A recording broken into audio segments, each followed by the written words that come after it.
Wah, budak-budak. Okay, sambung. Daisy, Daisy, give me your answer. Well, this is a boy I moment. have crazy your total love Well, of this is a you. boy moment. Well, this is a boy moment. Well, this is a Patutlah boleh diam. boy moment. Well, this is a boy moment. Dia sambung. Daisy, Daisy. Jangan nyanyi. Well, this Suara is kau a sumbang. boy moment. Tua budak. Jadi guys, hari ini saya nak bagi tahu saya akan buat giveaway. Korang tinggal komen kat video saya. Yang beruntung saya akan ambil username dia dan saya akan bagi dekat mailbox. Korang tulis je nama Roblox. Korang tulis je nama... Sekejap ya. Korang tulis je username korang. Kemudian saya akan bagi buah kat korang.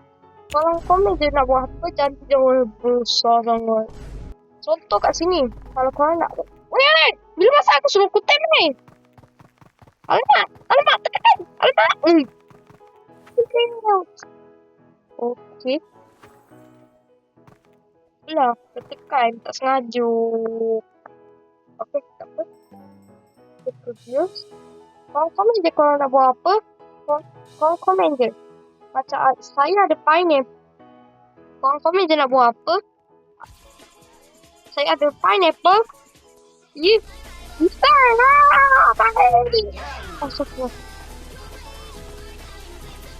Wah, ada follow tu lah. Nyampuk lah. Nyampuk tu. Okey, kita sambung ke pembahasan. Saya ada pineapple, tomato, corn, strawberry. Mesti kau tak strawberry kan. Blueberry, cactus. Korang komen je nak buat apa. Nanti saya akan hantar dan jangan lupa tulis username korang. Korang tulis di username korang. Nanti saya tinggal tulis contoh. Saya nak bagi kat Jendel. Ha ni? Jendel?